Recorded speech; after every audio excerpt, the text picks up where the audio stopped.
I come to ask you to help to win this fight.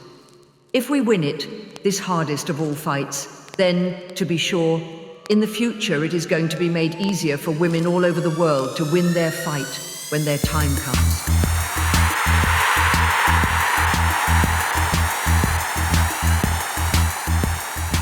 Hello and welcome back to Not Small Men. FIFA's most recent survey amongst its member federations of women's football worldwide recorded 16.6 million women and girls playing organised football. This number has grown 25% in just 4 years, and this of course doesn't include the millions who never get as far as playing in an organised team, perhaps because they can't afford to, because the travel is too far or too dangerous, or perhaps because their families don't allow them to. Of those women and girls playing organised football, the largest number, over 40%, are in the North and Central Americas region. Another 10% are in Africa. As you'll hear in this episode, the global spread of women's football is a real strength, but only if it is recognised and nurtured. MOYA Dodd was an Australian international and went on to serve for 3 years on the FIFA Council.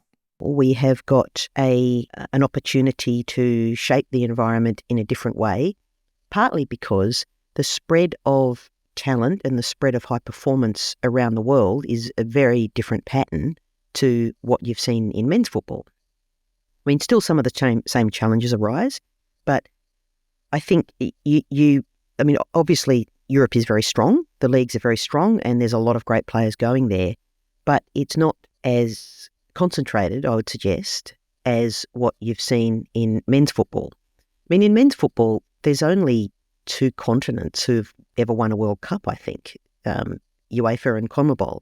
In fact, in almost 100 years of the Men's World Cup, only 2 of the FIFA confederations have reached the final, never mind won it. In just over 30 years of Women's World Cups, finalists have already come from 4 of the 6 FIFA confederations. There is a possibility here to break the European South American dominance of the men's game. Imagine football where successful national teams, clubs and players are spread all over the world. Reaching that goal will be hard in the face of so-called market forces and a dominant men's game with its preset ideas of what constitutes success. Let's start this world tour of women's football in the US, the most commercially developed market in the world. Here's former player LEEK and high-performance coach Evie Casagrande.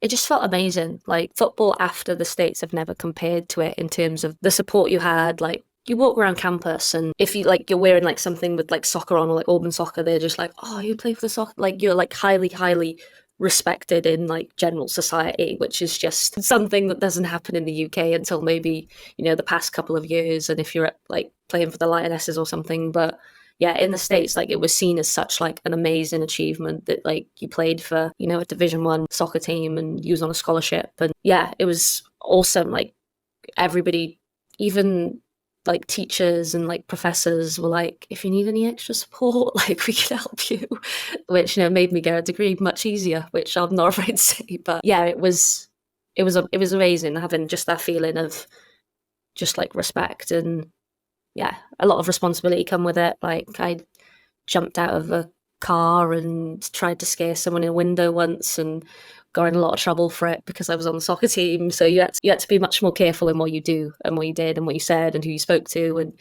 yeah. The good thing about the States was that you see girls playing early on, and if you want to play, there is a place for you to play in America as a female. With girls, right? Like in Brazil, I had to play with boys for most of my life. So there is that, the resources out there. And I think the high school system where there's they're highly involved in sports, and the college system, it's very good in order to get the training exposure and the match exposure, and strength development. However, I've seen as a player myself, that doesn't mean a lot until you have the right personnel to go through that development. So like, for example, when I was there, the strength development that I had was a lot of American football. So it was you get a lot of weights and you just try to be as strong as you can. And there's no attention to the movement equality and the movement efficiency and all that stuff. So although the system is great in terms of allowing you to do both and to train and to have a diploma, I think there's also, it's getting way better now in terms of getting the better coaches that understand the importance of development, youth development. But I think definitely in terms of having the potential to be a very good system, I think America, it's good. And in the NWSL versus WSL who's more successful debate, former US women's national team player and currently Lewes FC's Chief Operating Officer Kelly Lindsey knows where she stands.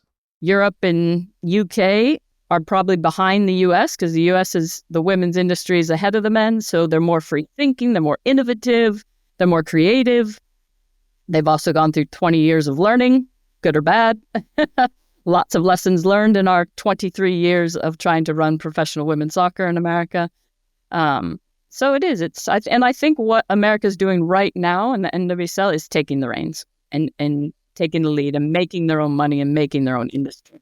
This success hasn't happened overnight, as Jenny Haskell from Deloitte explains. One of the things about the professional leagues in the United States, and I think with the success of the leagues right now, it's sometimes, we sometimes forget that this is, I think it's the third iteration of a professional women's soccer league in the United States, that it wasn't always easy getting there. And, when I talk about the 99ers, those were incredible athletes, but society or culturally, we weren't quite ready. We didn't have the structures in place to have a successful league yet. So I think that's a really important factor to it, that, my favorite players and my favorite team and one of the league iterations previous to what's there now were playing at my high school kind of beat up AstroTurf field. That's where they were playing. And so I got to see them week in and week out because the accessibility was so easy for me. The original Women's United Soccer Association ran for just 3 seasons from 2000. The Women's Professional Soccer again ran for just 3 seasons from 2009. The now hugely successful NWSL played its first season in 2013, and that's taken many years to really take off. But now, as Kieron O'Connor, the man behind the Swiss Ramble blog, explains, everyone's looking at how they've done it. They have a thing called an expansion fee in the NWSL, which is basically the price of the ticket to join the club. And a couple of years ago, the clubs were paying $2 million, $5 million. And the two that have joined recently, Boston and Bay, they paid $53 million. So it's sort of continually going up. Now, I'm a little bit cautious about comparing America with England because it is different. It's a closed league. And, that in itself gives some advantages, particularly from a financial perspective. And I don't think that's ever likely to be the case in England. And I'm not sure anyone with an English background would really want it. But it does give a pretty good example of what can happen in a game if it's well supported, well structured and well governed. So I would be absolutely amazed if the people at NUCO weren't looking at what's happened over there and trying to take some ideas from them. The 16th and most recent team to be accepted into the NWSL paid an expansion fee of $110 million, and that's just the price of entry. For the original 8 founding teams, of course, there was no expansion fee.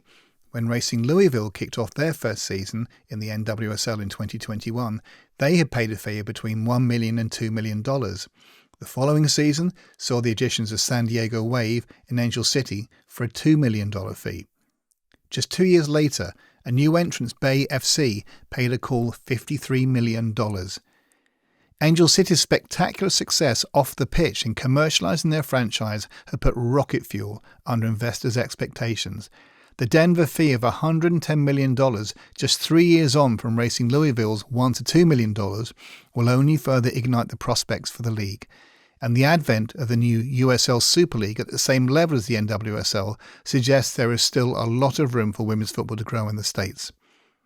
The steep increase in NWSL valuations is astonishing, but it's also the outlier in terms of valuations everywhere else in the world. Of course, leagues and investors in Europe and beyond look at these numbers and salivate. But the deep foundations of the US success can't be replicated overnight. They go back 50 years and underpin success at league and national level. Well, it's interesting, actually. The team that has won more World Cups and more Olympic gold medals than any other is actually the United States of America. Why? I think it's because they had Title IX working for them in the universities with a very simple rule that says you can't discriminate on the basis of sex in the programming that you offer if you take federal government funding. So any college or university that took even $1 of federal government funding had to go through these sort of self-scrutiny and external scrutiny to ensure that they were not discriminating. So that meant a simple rule that basically says you can't discriminate meant that many programs were opened to women in colleges and universities. It helped the professions and so on, but it had its biggest impact probably in sport. And that's why so many products of the US college system are winning gold medals at the Olympics, whether they are American citizens playing in an American team or whether they are citizens from other countries who have gone to the US and benefited from that regime. So, there's been this machine called the US college system operating under the rules of Title IX, which has been pumping out women athletes for decades now. That's been around for 50 years, Title IX. And I think the 99ers would say they were all daughters of Title IX, and it hasn't let up since, frankly. Even the 91ers, I think, who won the first World Cup for the US team, were mostly of the generation that benefit from Title IX. If you really want to create a solid foundation for women's football, don't just hope for it, legislate for it. Of course, with the notable exception of the US, countries are also trying to develop women's football in the immense shadow of the men's game. This is definitely the case in Europe. I spoke at length to Julian HADWIGER about women's football in Germany. He led an excellent piece of research from the WHU-OTTO BEISHEIM School of Management about the women's game, called Football, but Better. In German football, you'll probably know about the famous 50+1 rule, which was created to maintain ultimate fan member control over football clubs, particularly as new outside investors entered the market. He explains how it works in the women's game. You do have the 50+1 rule in Germany. Yet most Bundesliga clubs have organized themselves that their professional men's team operates in its professional football entity. And this can be a public limited company, whatnot, and you do have the majority of the shares and voting powers held by the club, the traditional club. And the women's team traditionally is allocated in the traditional club and not in the profit-making legal professional entity. And they do not have the huge marketing personnel and sales personnel. They do not have a sales agreement with some of the right holders and so on. So now you have this very different, difficult situation where the professional entity, they care about themselves, obviously, right?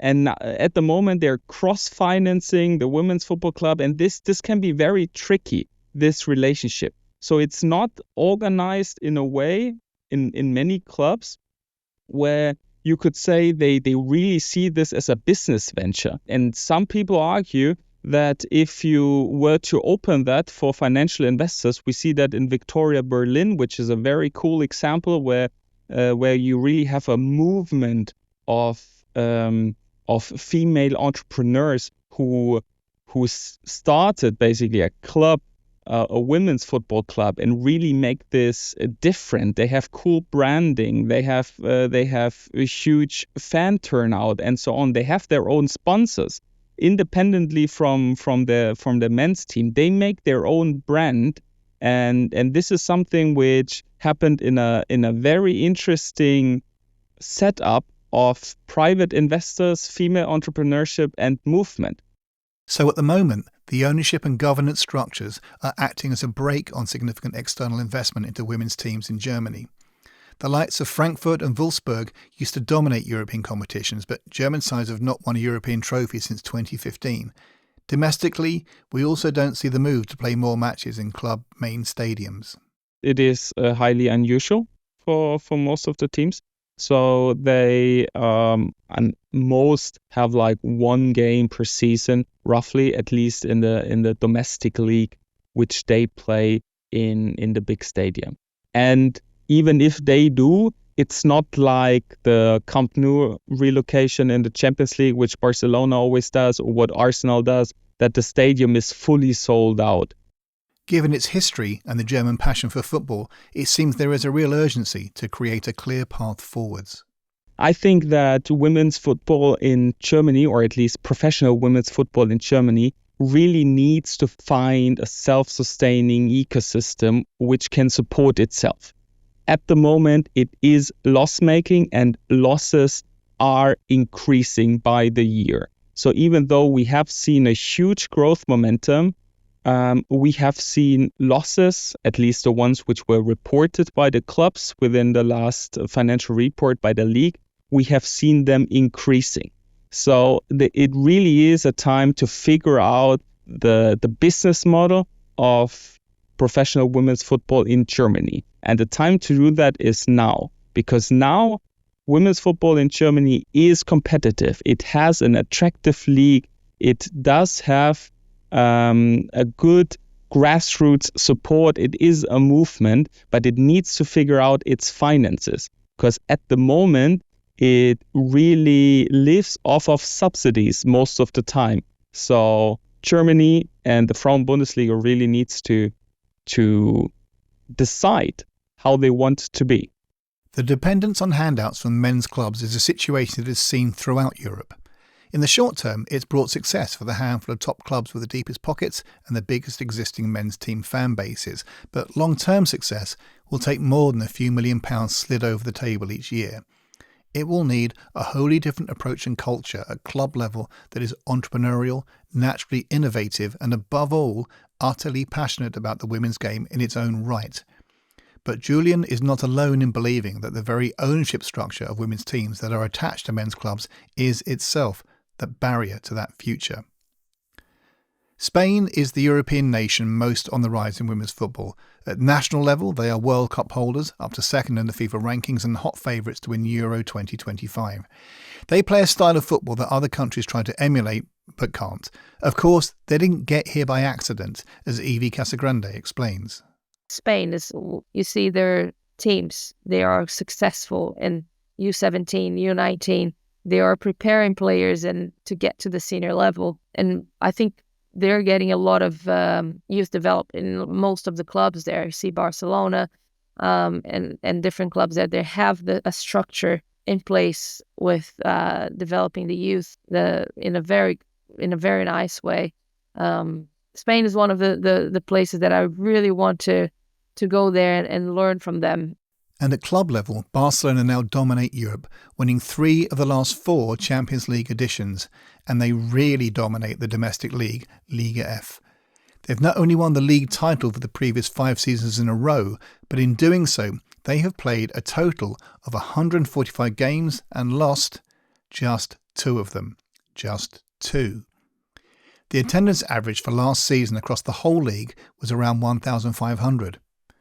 If I was selling it to you, I'd tell you attendances last season Liga F were up an incredible 142% in 2 years. But if I was trying to soberly gauge the league's attractiveness to fans, I'd worry that average gates rose by just 884 people per match in those 2 years. Competitiveness is a concern across all major European leagues, where the same small set of teams share league titles between themselves and almost never lose to teams in the lower half of their league. Probably the most extreme example is Lyon, who have won the French title in 17 of the past 18 seasons. IRENE MERINO at Decathlon raised a concern on behalf of sponsors. One of the things that I understand that for a sponsor maybe is not very attractive. If I talk about Liga F in Spain, we have 16 teams, but the difference between the first and the last is huge. With this situation, with this scenario, I understand that for, I'm going to say, common sponsor is not very attractive. So how we can maybe find other kind of sponsors to help women's football to go to another level and be open even to explore, as I said, other kind of tournaments. I'm not sure if ELLIE is the good format for women's football. Roland Giscard d'Estaing, a long-time follower and supporter of women's football, agrees.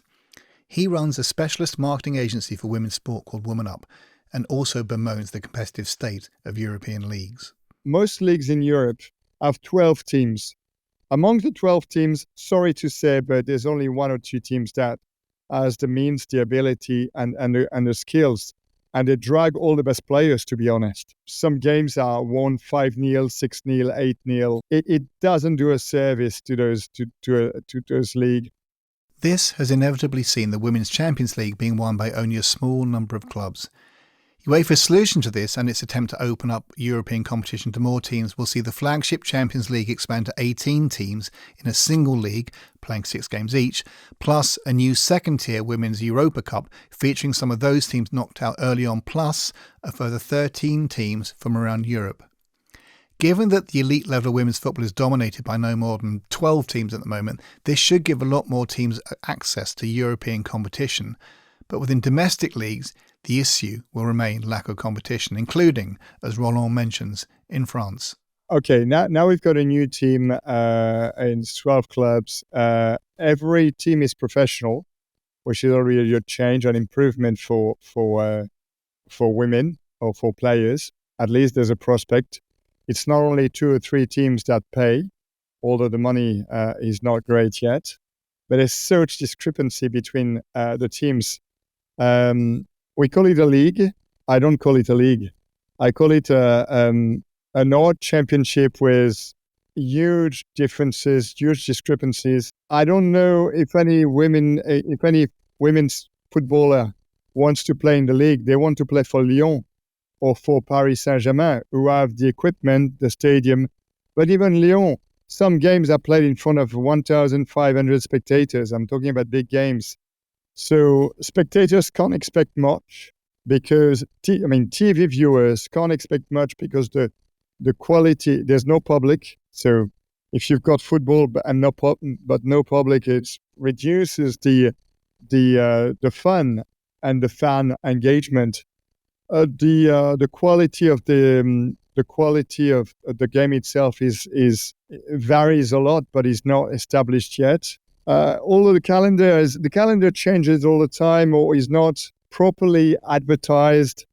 So listen, even a game Paris Saint-Germain against Lyon in the league, which was a decisive game, I learned 2 weeks in advance, and there was not a single board in Paris or near the stadium advertising the game, which was a decider for the French league. Perhaps things may change now. In 2024, French women's football entered a new era with the Premier League.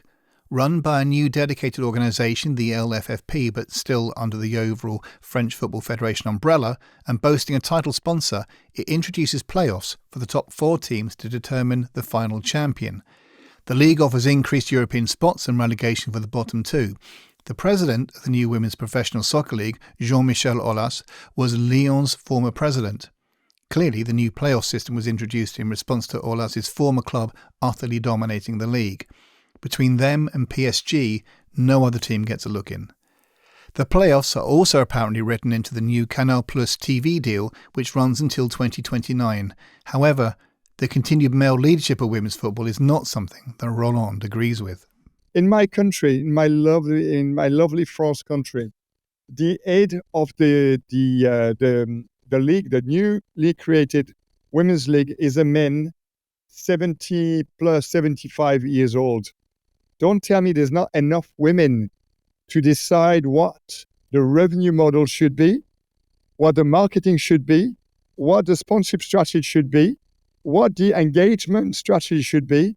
No, it's still the same old men coming and trying to teach or to lecture the rest of us, saying this is what men or women football should be all about. Let the women own that, decide that for themselves.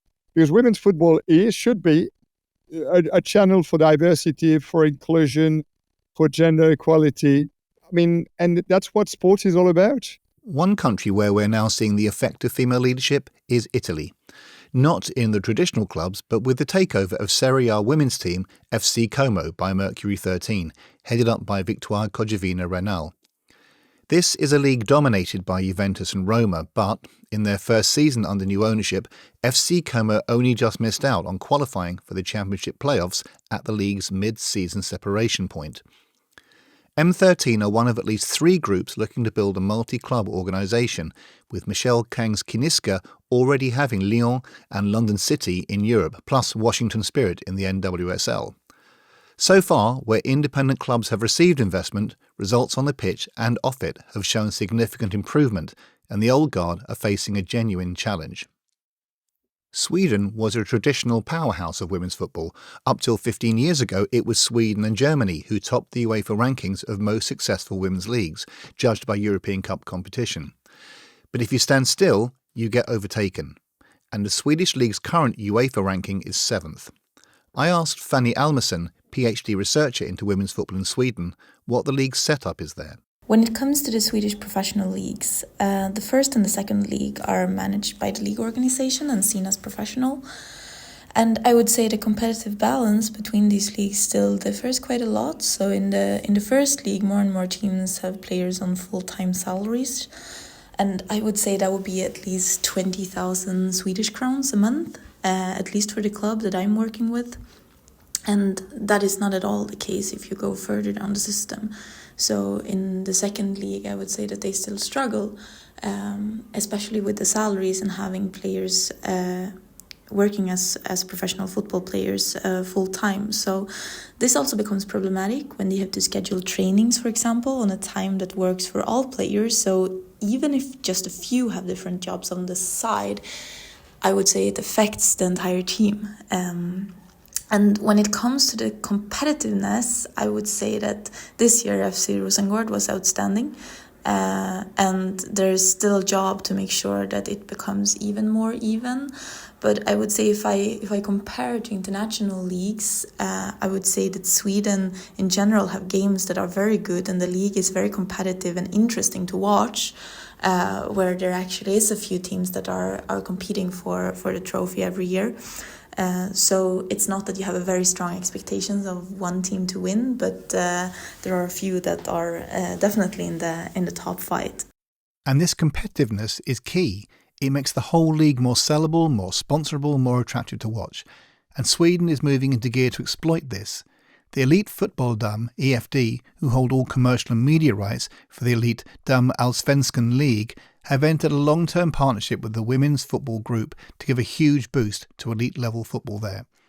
The other thing that Sweden has going for it is the sheer popularity of football amongst young girls. Football is the most popular sport, not only for boys, but also for girls in Sweden. So I think we really need to leverage this way more than we're doing today. But I think that's the reason why in Sweden we're breaking numerous of audience records. So the team I'm following and the team I'm studying in my research, they recently played Manchester City at home, group stage Women's Champions League. And they broke the Swedish audience record and they had over 20,000 people that came to watch the game. And I think this is really something that we've seen the last few years happening in Sweden, and I think it will grow even stronger moving forward. And what we need to do is that we need to make sure that all the girls that are playing football in Sweden, first of all, they need to stay and they need to keep on playing football higher up in the ages. And I think we're getting better at that as the leagues are getting way more professional now, and they can see a future where they can actually make some money by playing football, and they get new role models. But I think what we also need to do is that we need to make sure that these girls that are playing football in Sweden, they need to watch women's football and not men's football. So we need to make sure that they are going to watch the women's national team. They are going to watch the women's team play in the Swedish league instead of watching men's football. And if we do that, I think this can grow Sweden's strong position, both in terms of audience, but also in terms of our performance on the pitch. So this will be really interesting to follow going forward. But, as I mentioned at the start of this episode, women's football is very much alive outside of Europe and the USA. And it's really big in what is arguably the world's most sports-crazy nation. Well, we're very proud to have made the semi-finals in the last World Cup and in the Tokyo Olympics. So they were our best ever finishers to get into the top 4. Commercially, I have to give credit to our federation, who have realised what an incredible asset the Matildas are. Their last, I think, 14 matches on Australian soil have all been sold out. The last one I was at was 77,000 people in the Olympic Stadium in Sydney for a friendly against China. And, you know, these are phenomenal numbers. It's the hottest ticket in town. It sells out in a few hours. It's like the Lionesses have been having an extraordinary impact. So the national team, I think, and it's I think the most popular national team brand in the country. It's just like stratospheric. And during the World Cup, in that semi-final against England, when Sam Kerr scored that phenomenal goal, and we won't talk about the other goals in the game, you know, that game was the biggest television program ever in the history of Australian ratings since the rating system was introduced. So there were 11 million people watching. There's 26 million people in Australia. There were 11 million watching, and there were more in watch parties and stadiums around the country who were looking at it. Some people say it was as high as 17 million. But, I mean, this is an enormous number of people singularly watching a game of football and watching women's football. And I think that, you know, that is transcendent. That's a transcendent figure. That's like Super Bowl-ish. You know, it's and where did it come from? It came from women's football. It came from the Matildas. So I think that really set a high watermark. And then you say, well, what about the league? Well, the league grew very solidly over we played during the summer, your winter. So it grew very solidly as well. It was assisted by some of the Matildas from the World Cup playing in Australia. So that was good. Of course, there's always the dynamic where they'll get offered more money elsewhere and may leave. But in fact, every Matilda in the World Cup squad came through the local A-League women's, the dub as we call it. So, you know, it's a league where you will see probably every future Matilda pass through. And I mean, I think that with the geographic spread of women's leagues around the world and the spread of strength in those leagues, I would hope that Australia could certainly be a leader, a destination league in the region, in the time zone, while accepting that, you know, there's always going to be leading leagues in other parts of the world with greater access to capital or audience or whatever, who are going to have certain advantages over us. At the same time, we've had some pretty good players come play in Australia, in the Australian League over the years. Obviously, that gets more challenging as other leagues become more professional. And the future looks even brighter for women's football in Australia. This is the most popular team sport in the world. I can certainly feel it here in Australia. It's more popular. It's the most popular game, actually, for girls under the age of 12 in Australia. So it's bigger than netball, you know, hockey, whatever other women's sport you can think of. Football's the biggest. And that is an enormous dial shift from when I was that age, when you were considered like a circus freak if you were a girl who wanted to kick a ball around, especially a round ball. You know, that was not the right shaped ball in the city that I grew up. Okay, so far we've looked at places where women's societal role is, if not equal, because it isn't anywhere, then at least gender equality is on the main agenda. Where that's not the case, then women and girls playing football takes on a whole new dimension. The struggle there is to get to play at all. If you want to know about the development of women's football in countries with some of the most challenging environments for women, then you can't do better than start by talking to the ultimate football coaching world traveller, Kelly Lindsey. Kelly hails from Nebraska, USA, and started her football odyssey playing college soccer at the University of Notre Dame. Her career saw her play 4 times for the US women's national team until persistent knee injury brought things to an abrupt stop at just 23. A domestic coaching career followed, but in 2016, she went global, beginning by taking what was to prove an incredibly difficult and ultimately traumatic position as head coach of the Afghan women's football team. This was a time before the Taliban came back into power, but the available resources for the players were still practically zero. And as for training pitches, it was kind of unique that when we were trying to build football, this other organization was just trying to get people running. So we partnered up. For our fitness, I can't give someone a fitness packet and tell them to go to the track and run. I couldn't go to the track and run. I couldn't tell them to be on the pitch and run because there is no pitch that they could be on to run. So this was an organization. This is what I mean when you can collaborate. And it took a little time, but one day we happened to meet these women, find out what they were doing, and immediately was like, oh, can our players come run with you? Now there's a safe place. There's a group. They can get fit. We can teach you how to get them fit for football. So there was a bit of, partnership and helping. But there was a time when the Americans military was in Afghanistan, and that pitch where the military was where the girls could go train. And once again, this was a pitch that when the Taliban were in, they were killing people on. So the 18-yard box, the penalty spot, was known for beheadings, for killings, for shooting, murder right there in the middle of the pitch. That was the one pitch that these women could go to.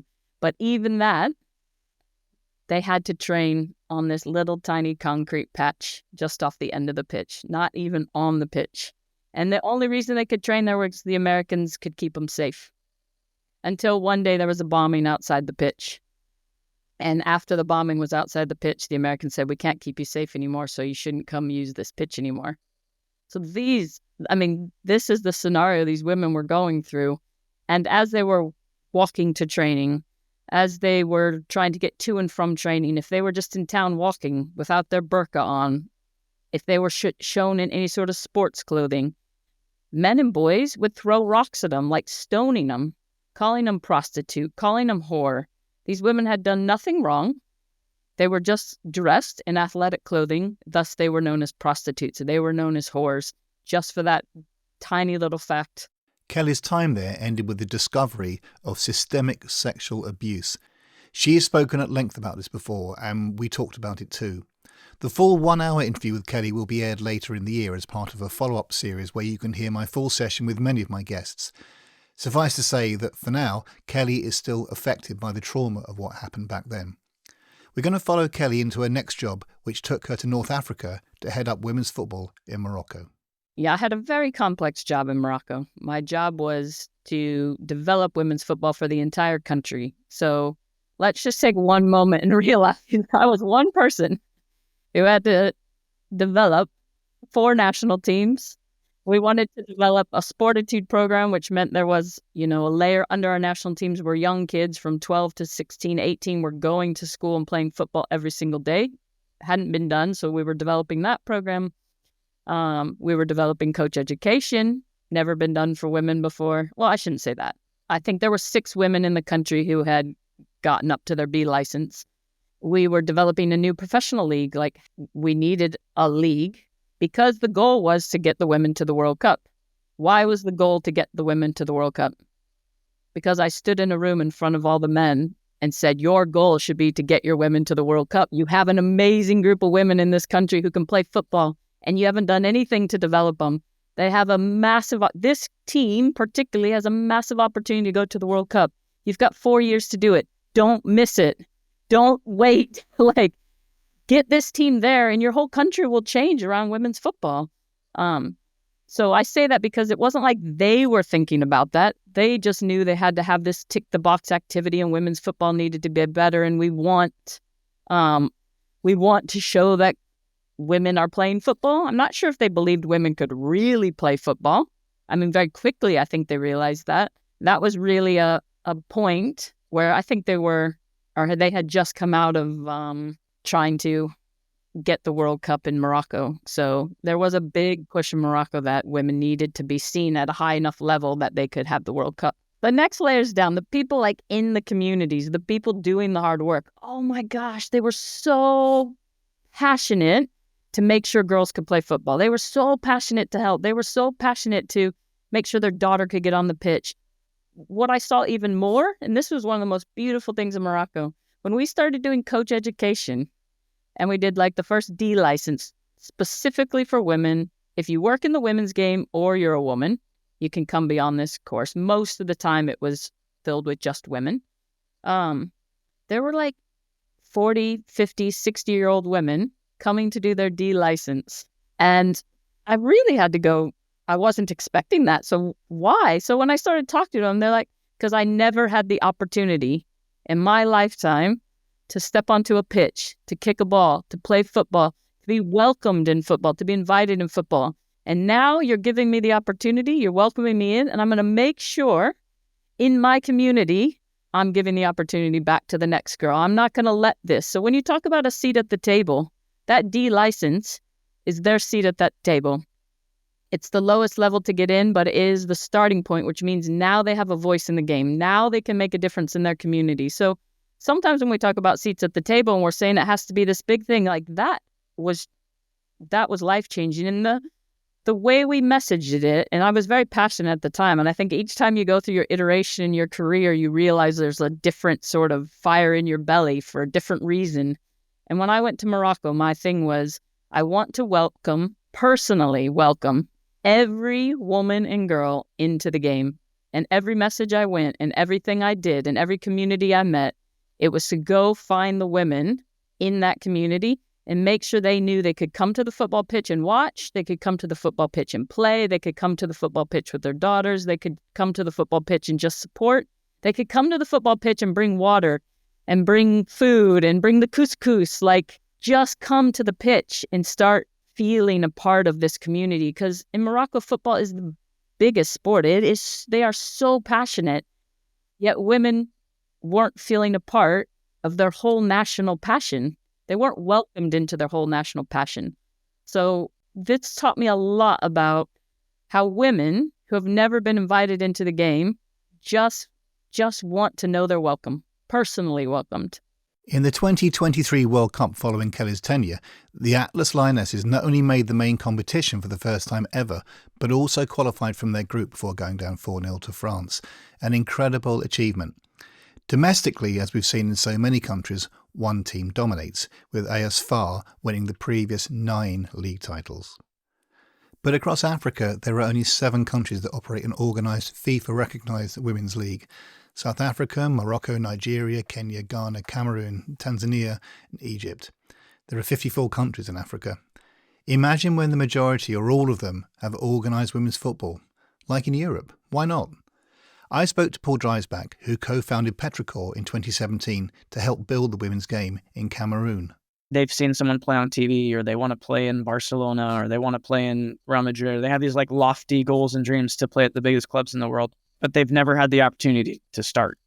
Most of them will probably never get there, but you'll never know unless you start, and there's nowhere for them to even start. So they want to play to chase something. You know, they have ambition to go for something, go for a goal. And it's a big one, and some of them are more realistic as they go through the system and understand how it works. That might be just kind of a placeholder for something deeper, like more of making a name for themselves, showing the world and showing the community that they have more value than has been assigned to them. You know, a lot of it points to these underlying issues that aren't talked about, you know, so cultural issues, historical issues that repress women and girls, you know, and football might just be a way out for them to kind of show the world, yes, they might go play at this big club and that's great. But underneath that is what's really happening is I'm valuable and I've proved it to you. No one believed in me, but I did it, you know. And so if we can be a part of making that journey easier and something they don't have to fight against, they can just do, then that should happen, right? Like they should have the same,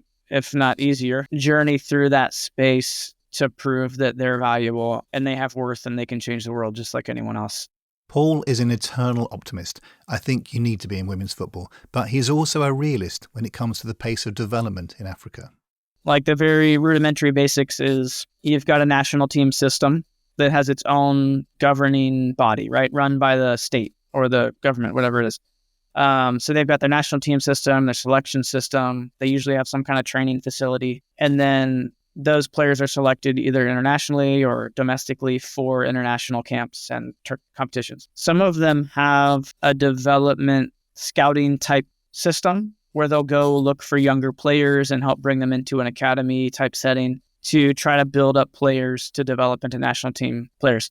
The one in Cameroon's very weak, like if non-existent, to be honest. I mean, we know all those guys and they're great people, but their hands are tied a little bit too. They can only do so much. So you've got like the national team system, and each country has a little bit of its own flavor and way they do it, but that's kind of the very basics of it, right? So kind of a lot of them select internationally mixed with some of the domestic players. So that's kind of the national team deal. Then you've got the actual league, so run by the federation. So there's a whole nother thing. The federations in each country run the leagues. So there's, at least in Cameroon, there's a top men's and women's league. Underneath that, there's, I think, women's goes down to Division 3. So there's 3 divisions. Men's, there's like 5 or 10 or something. It goes all the way down. So the men's is a lot more built out. So yeah, the league system exists. The top leagues, a lot of them have a smattering of small sponsorships, but it's not very strong. Most of them are run by like government ministers and the military, and you know how it is. So they get their funding from places I don't even want to ask. But look, they're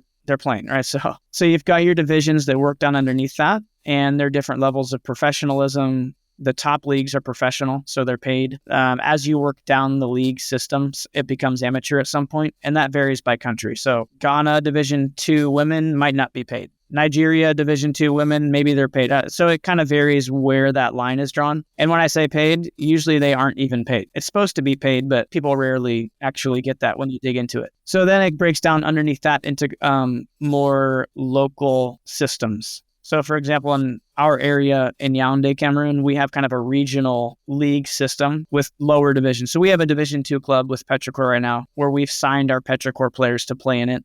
They play in a regional league. If they win that, they play against other regional leagues. That's kind of a playoffs, and they move up, and then you're promoted to Division 1. But one thing he is certain about is the huge potential of the players he works with. Because we all know the talent's there. I mean, the talent is unreal. The drive that these girls have is next level. Like, the passion is unrivaled. Like, there's so much potential, but they're just held back by these archaic systems within FIFA and federations and transfers and people trying to get money grabs and lack of support for groups like us all around Africa. There's organizations much more developed than us that are still struggling so much, but they're doing great work and have the potential to do even better work. There are so many men's clubs across the continent who don't have a women's team. The Confederation of African Football, CAF, mandates that football clubs participating in its men's inter-club competitions, such as the CAF Champions League and Confederations Cup, must have a women's team. This requirement is part of the CAF club licensing regulations, which came into effect in July 2022. Clubs can either operate the women's team themselves or establish a formal agreement with another entity that manages a women's team. The women's team must then participate in a competition sanctioned by their respective National Football Association. But, as the experience in Brazil shows, mandating a women's team does bring its own issues. Here's Evie Casagrande, who played in Brazil at Club Atlético Mineiro. Every men's club had to have a women's team in their system in order for them to compete, which was good. But then at the same time, then they're just like, okay, I created the team, the women's team, job done. And then there's no resources. There's a very huge lack of resources for most of the clubs. And you see in Brazil, there's one club that wins everything, Corinthians. Same thing as Spain, right? The other clubs barely get resources. There's no investment. It's just, we'll create the team, but then there's no long-term processes there for that to happen. So this can be just another route to one club dominating the league, which in turn acts as a disincentive to other clubs who look at the gap and say to themselves, we're never going to catch them up and win anything, so why spend the money? And within that, they assume the money will have to come from existing revenues, damaging their men's team, rather than see the opportunity to bring in new money by having a women's team. Unless someone senior in a club has a vision and a passion for women's football, well, then nothing happens at all. So, prepare to meet two absolutely inspirational women whose mission it is to build women's football in countries which it's fair to say are hugely patriarchal. I asked SADIA SHEIKH what motivated her to start women's club DIYA FC in Pakistan back in 2002. I come from a background, you know about Pakistan, and over here a lot of advantage is given to the males and the sons and the brothers, and so my main, I should say that the main motive to start this academy was to empower women through football. Football is my love. I love this game. And it is a game where you can bring a lot of people from different areas, from different societies, from different cultures, from different religions on one field. And I think right now we have a roster of 60 girls. 60 different minds playing together, bringing in their culture. It creates hope. It creates a light. So the main objective was to empower the girls through football and to create leaders and mentors out of these girls so that they can keep developing the society, and they should know, and they should stand for their rights, but they should have a sisterhood standing for rights of others as well. In so many countries, playing football isn't really about the football. It's to empower girls and change their lives. That's how powerful football can be. Sadia's girls get time to be themselves. Young girls are enjoying football. Let me tell you, as a sport, and as I said, means the time they are on the field, they are enjoying themselves. It's their field, it's their time. They do whatever they want to.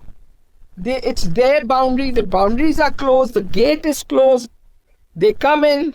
They have women coaches. They have women administrators, which is very important. Though we have now 2-3 males, but these males, they can trust.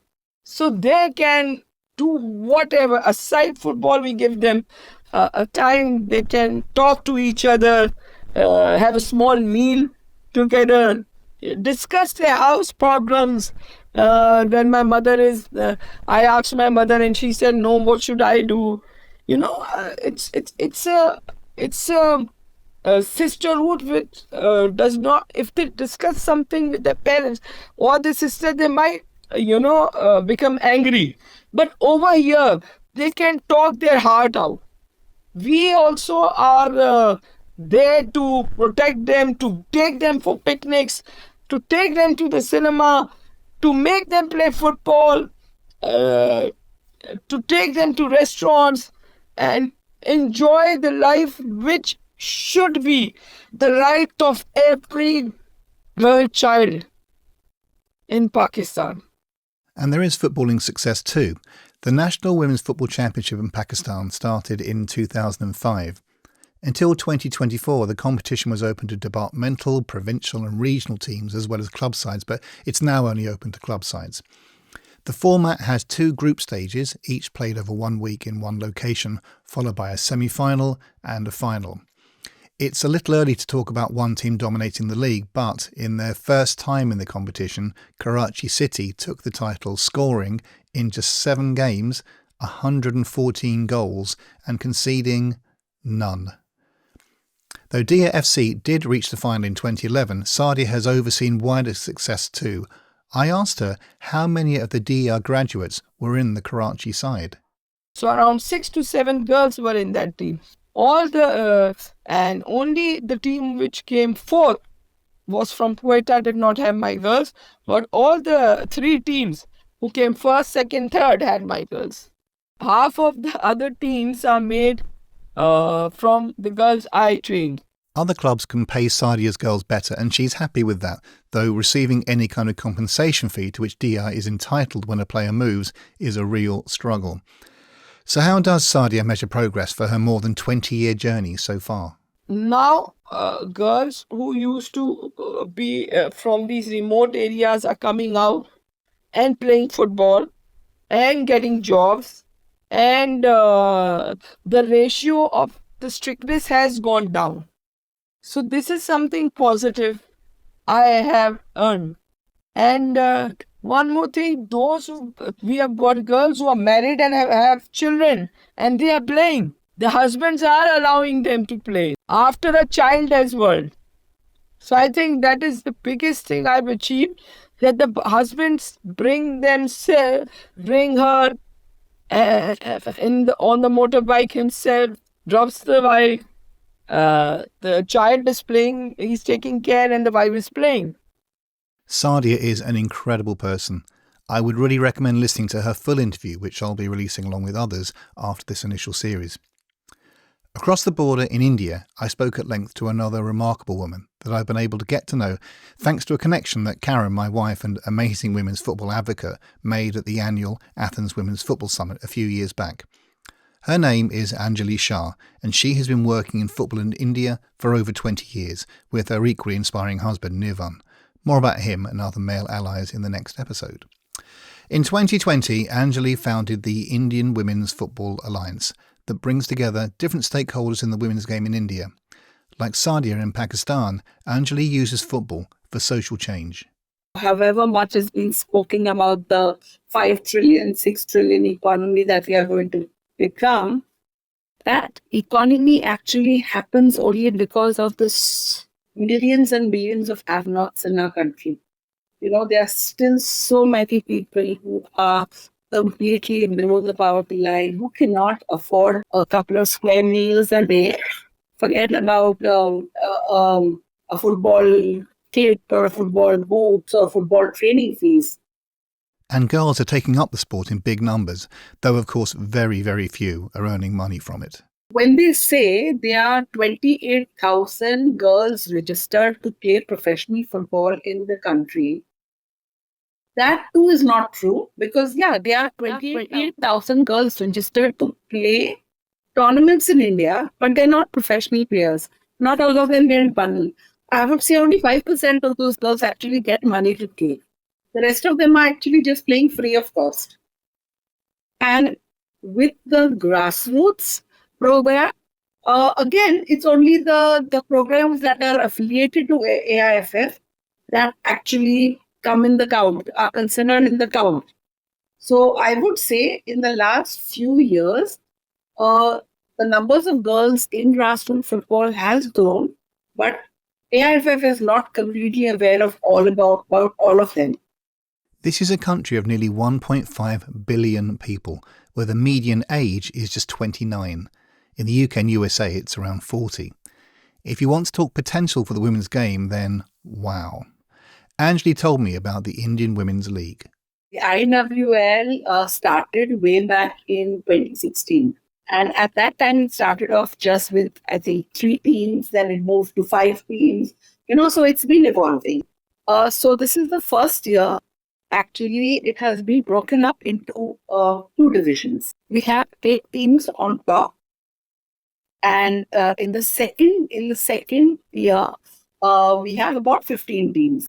And 2 teams from there were promoted to the first division. So this year, we will have 10 teams in the top division. The 2023-24 league winners were Odisha, who were only formed the year before, but who have backing from their state government. Generally, though, financial backing is patchy, to say the least. So the gap is actually becoming wider. So people who have money directly buy all the talented players, literally buy all the talented players. And in terms of ability, they suddenly become super fantastic.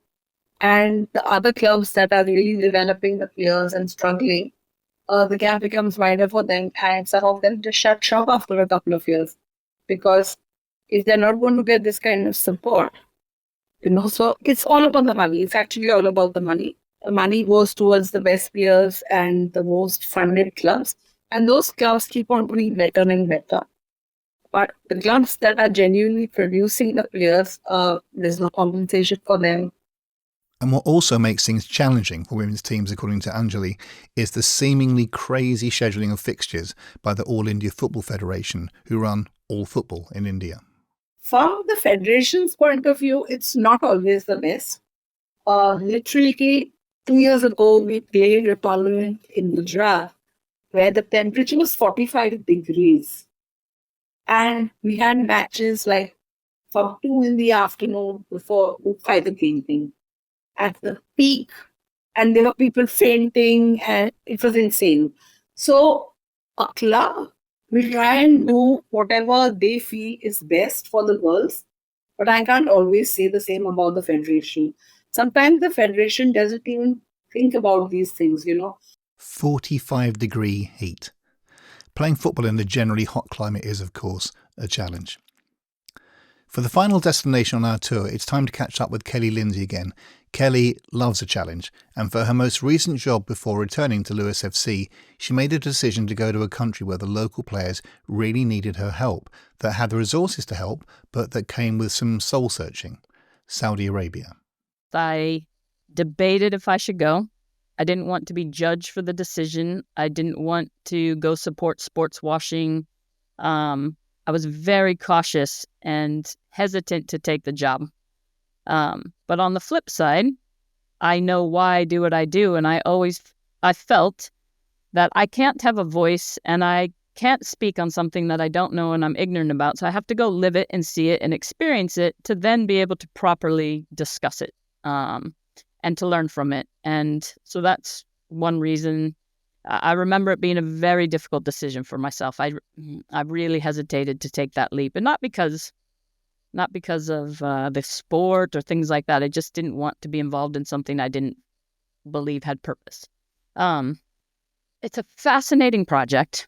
I did think I was going to go and there would be lots of resources. My vision was, if this works out and over time, I would love to build a high-performance ecosystem for women, by women, with the best medical and sports science behind it. Because if I'm going to a country with resources, I want to use those resources for what women's footballers need the most, women's athletes need the most, and what women in society need the most, which is health, medical. We really talk about our bodies. We really understand what's going on. Every society in the world hides from that. And I thought if we could do that in Saudi, that would be breakthrough, not just for women's sports, but also for Saudi. To be a country that's openly talking about women's health would be transformative for them. So I did go with this vision. I think they're going to be a long way from that vision. But first I'll start with, listen, they're investing in women's football and they're trying to put standards around it. So pitches and resources and training facilities, like they're trying. I think ultimately that is what they want to do, and that will be positive for the women's game. But where we started, I walked into the club day one, and this is not just my club, this was every club. You have to imagine that these football clubs never, ever imagined a woman would walk in there. When I walked in, you didn't see other women working at the club, around the club, besides our women's team. And our women's team coming to the club was the first time really women were coming into the club. So where do you go to the bathroom?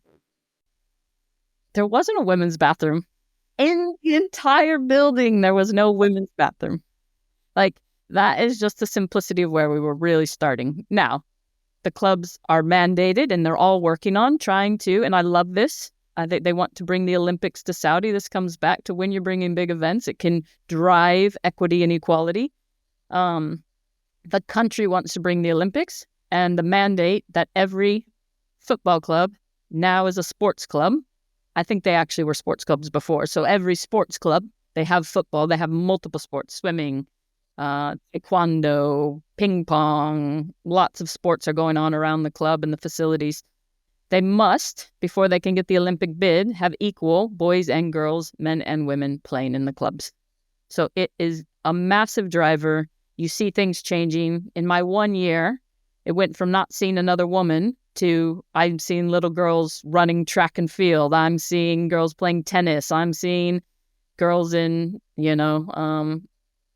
the judo room, girls lifting weights. There's all different sports going on. Where you don't see girls and where our women were not allowed is the pool. So you'd still have these, these challenges that you're going through culturally. Women can't be seen in the pool, can't be seen in their swimsuits. So you have these nuances around it. And the other thing that drastically changed in a year was our back office suddenly had 30 or 40 young women working in it, which I just thought was brilliant. The country is trying. They're going through this vision of 2030 where They're trying to bring equality. They're trying to ensure women are working in all industries. So I can't fault the vision. I actually love their 2030 vision. And you felt that the entire country, every conversation was, well, this is part of the vision. This is what we're meant to do. This is where we're going. 2030 vision, 2030 vision, 2030 vision. So there's a lot of beautiful aspects around it. As far as football is concerned, this was only, when I was there, it was only women's second year of playing. I'm not even going to call it professional. I'm going to call it organized 11-a-side football, second year. So there's a long way to go on professionalization of the actual football and the players and their athleticism. And I really think probably the 10, 11, 12, 13-year-olds are the generation that the country will build on to have success with their national team. But that's beautiful that they have that. They're building it now and they're focused on it. And they have, I mean, the great thing is they now have professional league, top tier, second tier, third tier across their entire country. And I think it's U17, U15, youth football, all within 2 years. All within 2 years. So there's where you go if you have resources. The women's teams in the Saudi League are made up of mostly Saudi women, with some overseas players added who are showing the standard that the local players can get to. I think the use of Saudi money in women's football outside of Saudi Arabia is the thing that has brought the strongest reaction. FIFA's decision to accept sponsorship of the Women's World Cup in 2027 from Saudi Arabia's state-owned oil company Aramco feels like a huge misstep, made even worse by the thought of money from a fossil fuel company going into a game that is so profoundly rooted in purpose and principles. It is yet another action that has led so many in the women's game to question not only FIFA's understanding of the sport, but its very legitimacy and right to govern it. Who appointed FIFA to run the women's game? The answer, of course, is FIFA. I asked former FIFA Council member MOYA Dodd about how she would describe the organisation. I mean, the international match calendar is another example of conduct by an international governing body which has its own, within its own statutes and regulations, it has the power to set the international match calendar, and it does. What that means is that it is, and it must do so, by the way, in consultation with the confederations.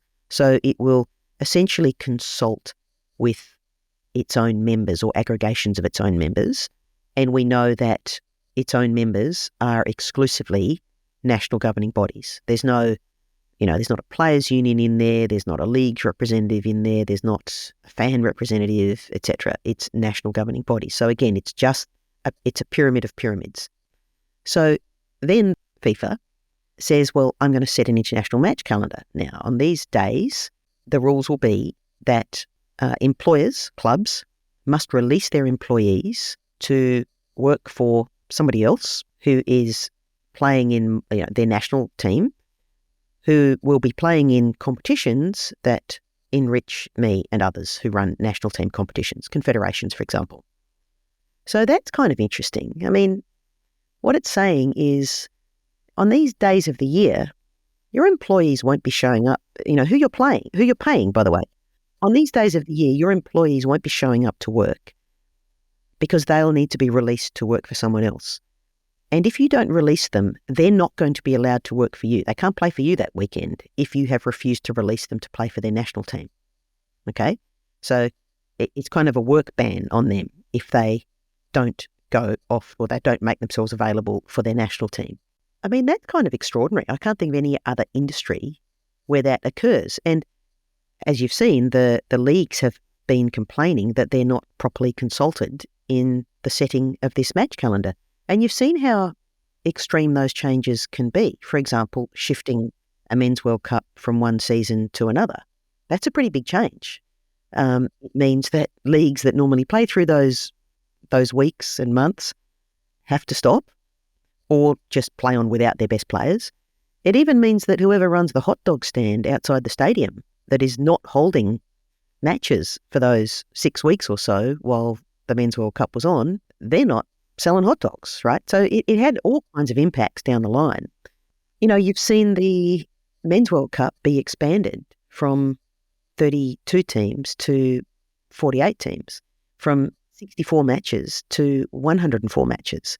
I mean, these are very big incursions into the rest of the calendar, into a player's time, a player's energy, potentially their well-being. And, we know already that 2 players' unions are suing FIFA over the Men's Club World Cup and saying, it's just too much. People are meant to have holidays. Employees have rights to holidays. When are we supposed to have holidays? Is FIFA suited to its role? So much about the women's game makes it different to the men's, and as you've heard, it has a true global potential that requires a shift in mindset away from the assumption of the men's game. Ironically, though FIFA is a worldwide body, the question is it unsuitable for the women's game? In the men's game, FIFA is both a regulator but also a commercial actor. This puts it in competition with the clubs it's supposed to be regulating and creates a conflict of roles. Its growing stable of competitions require the ever-increasing participation of the club's players. The World Cup bidding process it runs has become the subject of derision, with many asking for far greater transparency.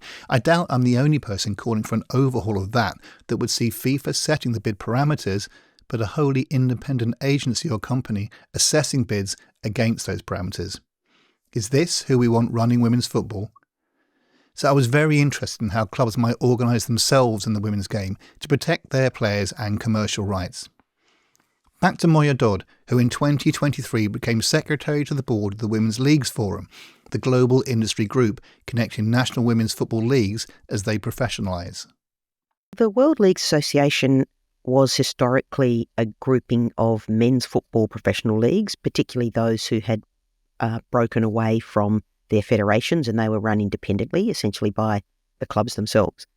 And there's 40 plus of those. And a few years ago, they started to think about women's football because it was obviously emerging in the landscape. You'd see the Women's World Cups and they would be very successful. And also the clubs who were playing in the top men's leagues were also starting to play in women's leagues. So their clubs were concerned with women's football. So I started doing some work with the World Leagues Association at that point, and it led us to the point where we just really congregated the leading independent and some of them integrated also with men's leagues, women's football leagues around the world who have an eye to professionalism and who are aiming at professionalism.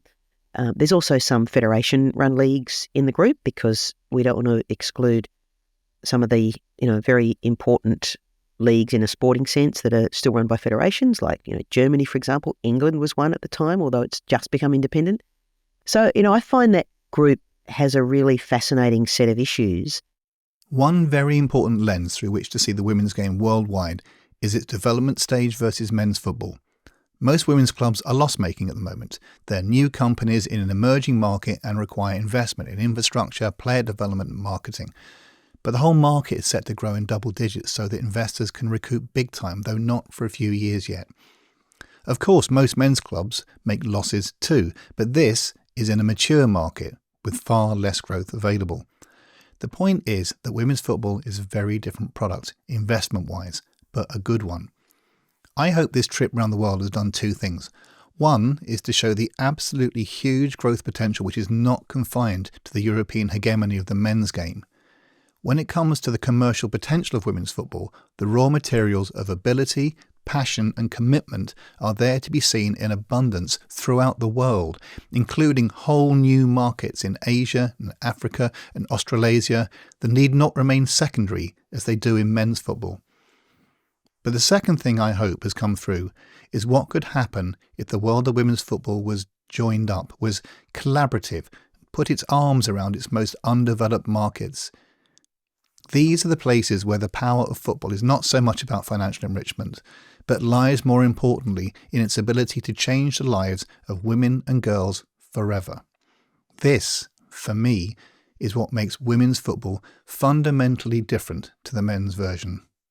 And would it surprise you if I said that in growing women's football in this way as a global sistership, I think hundreds more sponsors would join the party?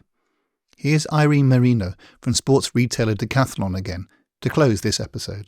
It's interesting to see how we can also inspire each other. I'm not sure if we are really creating this big community in terms of women in football.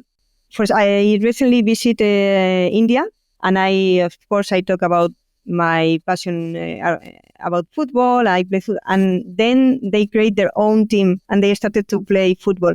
So in this kind of countries, I think that we need to create in terms of women's football.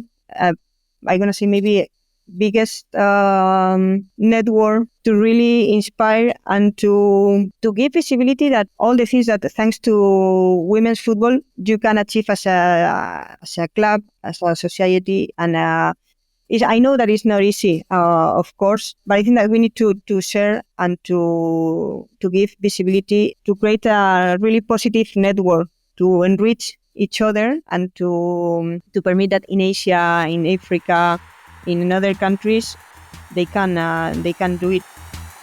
In episode 5, it's time to talk about men in women's football, and the challenge of growing the women's game in a man's world.